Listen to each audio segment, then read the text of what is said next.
नमस्कार, मैं दीपक शर्मा और मेरे यूट्यूब मंच पर आपका स्वागत है। दोस्तों, दिल्ली दरबार में आजकल ये चर्चा है कि गुजरात चुनाव को लेकर प्रधानमंत्री मोदी बेहद दबाव में है और दबाव इस कदर है, इतना ज़्यादा है कि फैसलों को लेकर मोदी जी कंफ्यूज दिख रहे हैं। यानी जिस मोदी जी को गोदी मीडिया कहती थी कि साहब फैसला लेने में बेहद सख्त हैं और बहुत जल्दी फैसला लेते हैं, वही मोदी जी आजकल फैसला नहीं ले पा रहे हैं, असमंजस में रहते हैं। मिसाल के तौर पर ताज़ा मामला देखिए, एक और मामला देखिए। ये मामला यूं तो गुजरात का नहीं है, लेकिन गुजरात लिंक है इस मामले में। ये मामला है मुंबई के बाईपोल्स का, अंधेरी ईस्ट का। बीजेपी ने पहले फैसला किया कि वो उम्मीदवार नहीं उतारेगी अपनी पार्टी का, बाद में तय किया कि उम्मीदवार उतारेगी और फिर इन साहब को उम्मीदवार बनाया गया। अब इत्तेफाक से एक गुजराती हैं, मुर्जी पटेल साहब, नामांकन इन्होंने भर दिया, जुलूस बीजेपी का आगे बढ़ गया, कन्वेंसिंग होने लगी। बाद में दिल्ली दरबार ने सोचा कि ये गुजरात वर्सेस मराठा है, कहीं ये सीट हार गए तो फिर क्या होगा। और कुछ रिपोर्ट्स इस तरह की आई कि बीजेपी वहां हार रही थी उद्धव ठाकरे की कैंडिडेट से, जो एक विधवा है। और अल्टीमेटली नामांकन भरने के बाद बीजेपी ने अपने कैंडिडेट को वापस ले लिया। असमंजस की स्थिति, कंफ्यूजन, पहले कुछ फैसला बाद में कुछ फैसला। अब एक और असमंजस की स्थिति देखिए। अब ये इलेक्शन कमीशन से जुड़ी है।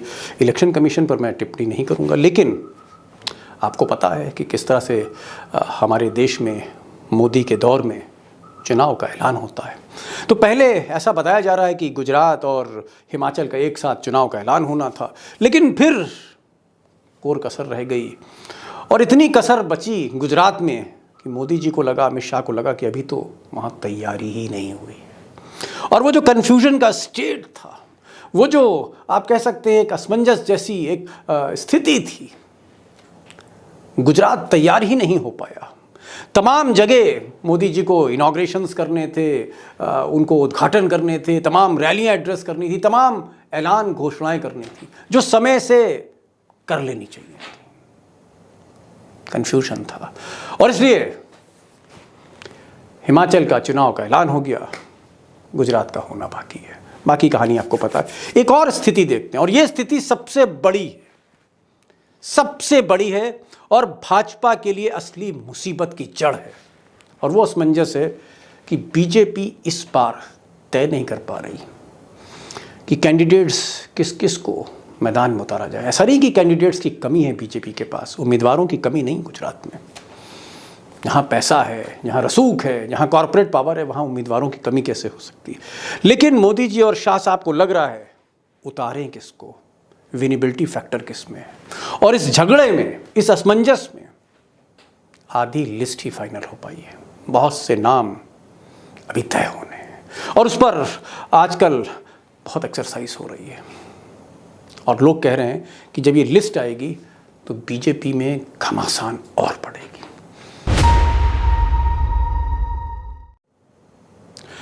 अब दोस्तों, ये जो कन्फ्यूजन की जो सिचुएशन है, ये जो स्थिति है, होती क्यों है? दरअसल जब किसी नेता को पर दबाव ज़्यादा होता है, प्रेशर बहुत होता है, तरह तरह की आशंकाएं होती हैं, जीतेंगे नहीं जीतेंगे, हारेंगे तो उसका इम्पैक्ट क्या होगा, और अगर जीतें तो फिर कैसे जीतें। ये स्थिति है इस वक्त गुजरात में। और मोदी जी के लिए जो सबसे बड़ी मुसीबत है वो शायद मैं अब आपको बताने जा रहा हूँ। मुसीबत ये है कि मोदी जी को शुरू में लग रहा था कि आम आदमी पार्टी कांग्रेस के वोट काटेगी, इसलिए वो थोड़े निश्चिंत थे। तैयारियां बीजेपी ने नहीं करी, उनको लग रहा था कि आखिर के 2 महीने वो फोकस करेंगे। लेकिन आम आदमी पार्टी, केजरीवाल ने एकदम अचानक 11वें घंटे में पैतरा बदला और वो कांग्रेस को छोड़कर, यानी गुजरात के देहात क्षेत्र को छोड़कर, जहाँ पर कांग्रेस मजबूत है, उस शहर की तरफ रुख कर गए। उनका जो लाव लश्कर था आम आदमी पार्टी का, उस शहरों की तरफ बढ़ा, चाहे वो अहमदाबाद हो, चाहे वो बड़ौदा हो, सूरत हो, भावनगर हो, राजकोट हो, भरूच हो, शहरों की तरफ बढ़ने लगे जहां पर बीजेपी का किला हमेशा से मजबूत रहा है। और जब मोदी जी ने देखा कि अब तो आम आदमी पार्टी कांग्रेस को छोड़कर उनके किले पर हमला कर रही है, ये प्रेशर तभी आया। ये दबाव तभी बना और तभी ये बेचैनी भी बढ़ी, चाहे वो मोदी हों या शाह। और सबसे बड़ी चीज़ ये है कि एक तरफ शहर की तरफ आम आदमी पार्टी और दूसरी तरफ गांव की तरफ कांग्रेस। यानी आप ये कह सकते हैं कि भले ही आम आदमी पार्टी और कांग्रेस में कोई अंडरस्टैंडिंग ना हो, मैं ये नहीं कह रहा कि कोई टैसिट अंडरस्टैंडिंग है या कोई पैक्ट हो गया है, कांग्रेस को लगा कि वो गांव में कंसंट्रेट करे क्योंकि वो उसके मजबूत गढ़ रहे हैं, और आम आदमी पार्टी को लगा कि शहर की तरफ रुख करना चाहिए क्योंकि बेसिकली दिल्ली की पार्टी है, अर्बन पार्टी है, शहर में रिस्पॉन्स ज़्यादा था।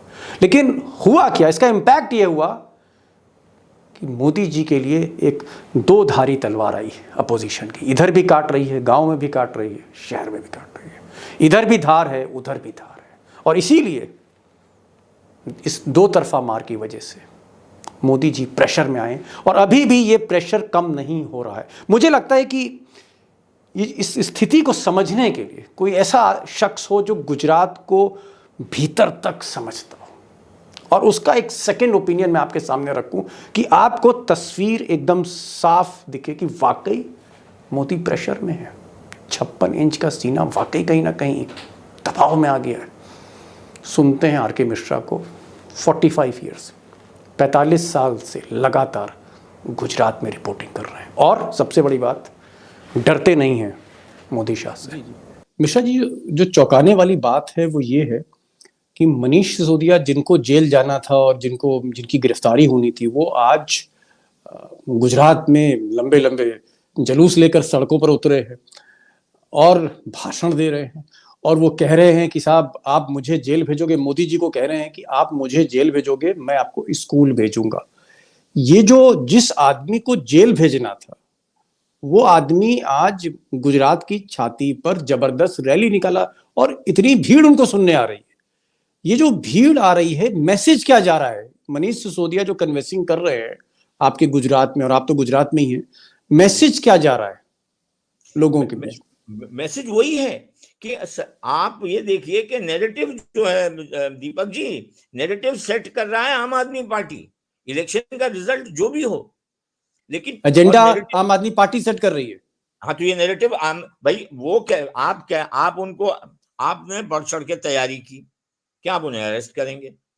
आप उसको कहते या इम्प्लीमेंट करते उससे पहले तो इनने इतना होहा कर दिया, इन्होंने वहां तक बिल्ड कर दिया, आम आदमी पार्टी ने वहां तक कि हम ऑलरेडी वो जेल चले गए हैं और उसके बाद एजुटेशन हो रहे हैं, और मतलब रेटोरिक और फोटो ऑप्टिक्स में बीजेपी कहाँ का कहाँ या सरकार कहाँ की कहाँ पीछे रह गई। ये तो वहां तक पहुंच गए कि भैया इनको तो जेल हो गई है, 20 साल जेल में गुजार के आ रहे हैं वापस, ऐसा नैरेटिव कर दिया इन्हें। वो वहां तक ले गए, इमेजिनेशन को पूरा दौड़ा दिया।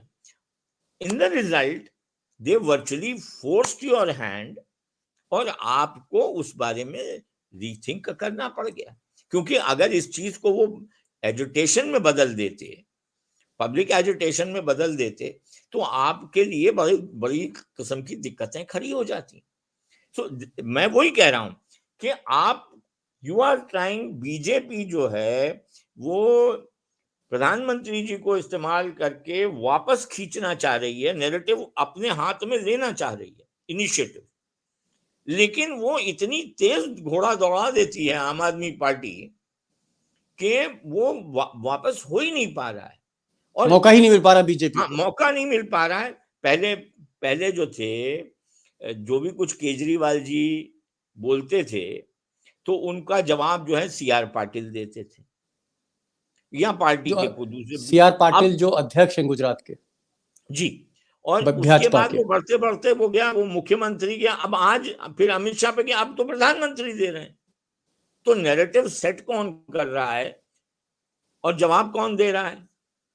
मतलब मैं अगर आपकी बात समझूं, मैं आपकी मिश्रा जी बात समझूं, आप ये कह रहे हैं कि आज से कुछ महीने पहले जब अरविंद केजरीवाल आरोप लगाते थे तो बीजेपी के गुजरात के अध्यक्ष जवाब देते थे, बाद में मुख्यमंत्री जवाब देते थे, फिर अमित शाह जवाब देने लगे। आज की तारीख में हालात ये हैं, बीजेपी इतनी दबाव में आ गई है कि केजरीवाल जब कोई आरोप लगाते हैं तो मोदी जी को रैली करनी पड़ती है और केजरीवाल का जवाब देना पड़ता है। मैं कह रहा हूं कि ये जो नौबत जो है, पंडित जी आप तो इतने बरसों से गुजरात को समझ रहे हैं, बीजेपी में यह नौबत क्यों आई क्या लीडरशिप गुजरात में खत्म हो चुकी है बीजेपी की? अब सिर्फ मोदी बचे हैं, कोई और बीच में है नहीं? देखिए, इसमें ऐसा है कि कहीं ना कहीं आप जो है कॉम्प्लेसेंट हो गए। आपने सरकारें चलाई तो आपने नरेंद्र मोदी जी के दम पर ही चलाई, उन्हीं के नाम पर चलाई। मोदी जी यहाँ थे, लेकिन आपको जमीन पे तो कुछ करना पड़ेगा ना। जमीन पे तो आपको करना पड़ेगा।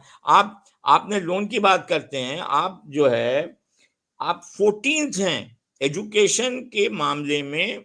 गुजरात 18 जो स्टेट्स हैं उसमें गुजरात 14वीं पोजीशन पे है। आप आपका एलोकेशन क्या है, मैं आपको बताऊं। 2017-18 बीजेपी तो गुजरात में 27 साल से है। 2017-18 में आपने गुजरात ने 12% एलोकेशन किया था टोटल एजुकेशन पे। बीजेपी झारखंड ने। में 14.3 झारखंड का था, गुजरात का 12, झारखंड का 14 और छत्तीसगढ़ का 19%।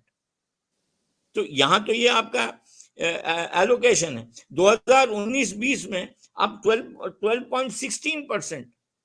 और आप अगर आगे चलते हैं तो ये फिगर्स जो हैं घटते चले जा रहे हैं। मैं तो आपको पूरे फिगर्स दे दूं। इस बार ऐसा सुनते हैं हम लोग, दिल्ली में ऐसा सुन रहे हैं, जो हमें खबरें मिल रही हैं, आपको ज्यादा बेहतर मालूम होगा, कि जो देहात इलाका है, जो आदिवासी इलाका है, कांग्रेस बहुत तेजी से वहां आगे बढ़ रही है। तो ये जो कांग्रेस ट्राइबल एरियाज में, ग्रामीण अंचलों में जो तेजी से बढ़ रही है, खबर कितनी सच है, नंबर एक।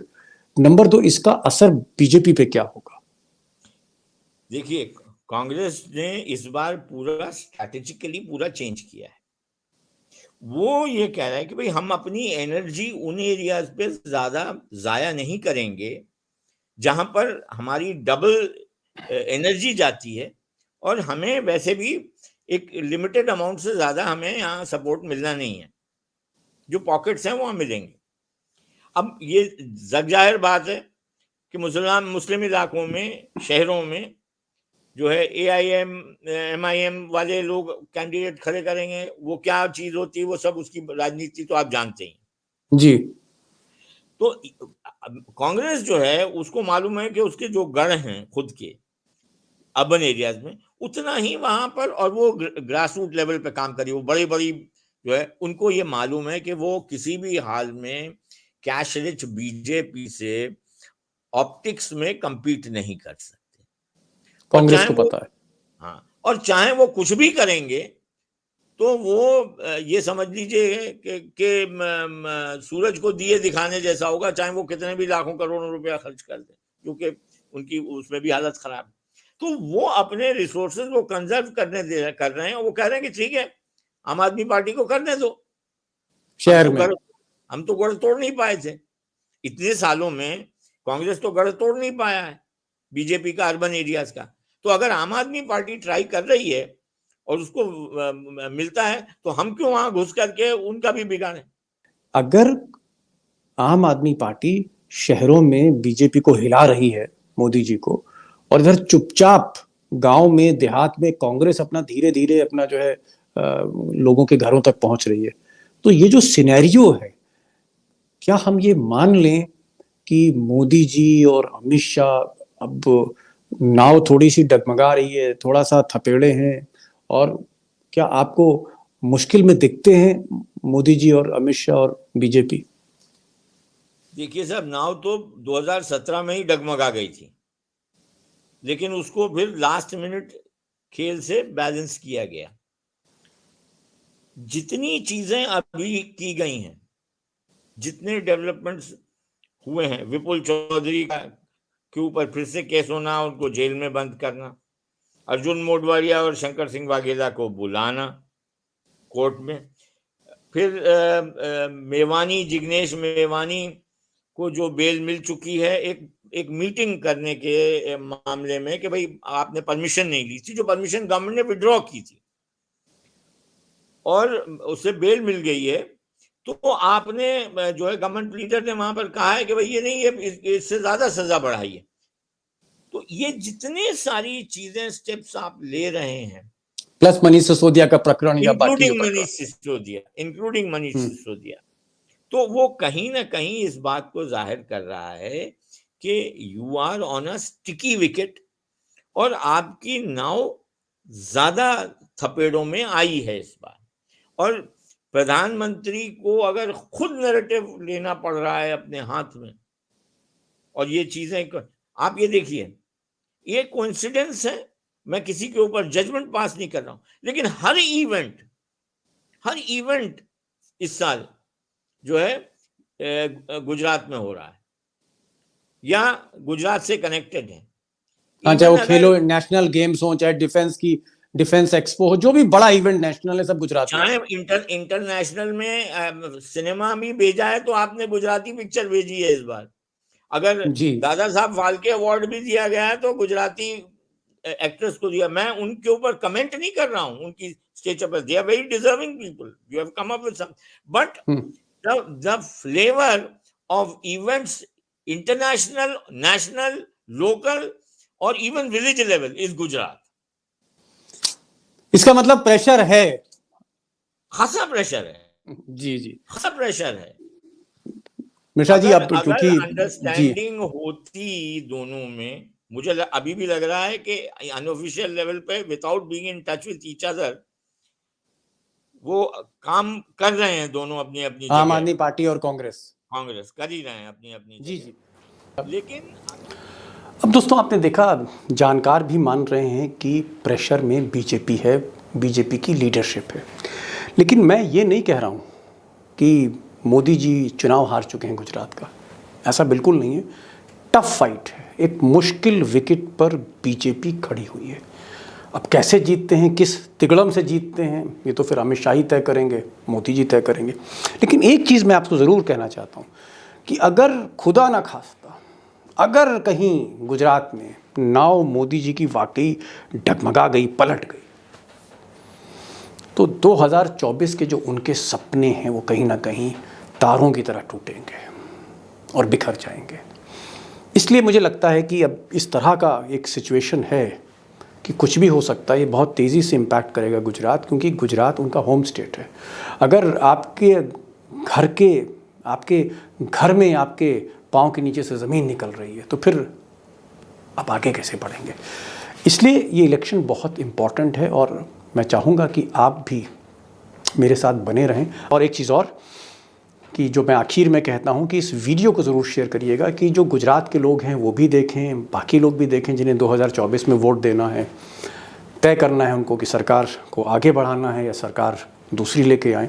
तो जो मैंडेट, जो जनादेश जिनके हाथ में, वो उन तक ये वीडियो जाए, इसलिए थोड़ी सी मेरी मदद करिए। तो बस आज मैं सिर्फ इतना ही कहूँगा, और जिन लोगों ने चैनल सब्सक्राइब नहीं किया वो प्लीज़ चैनल को सब्सक्राइब करें। और मैं ये भी आपसे कहूँगा कि अपने कमेंट्स और आइडियाज़ ज़रूर मुझे लिख कर भेजें। तो आज बस इतना ही, फिर मिलते हैं। हाँ, बेल आइकन ज़रूर क्लिक कर लीजिएगा, नोटिफिकेशन आपको मिलेगा। आज बस इतना ही, मिलते हैं अगले वीडियो के साथ। नमस्कार।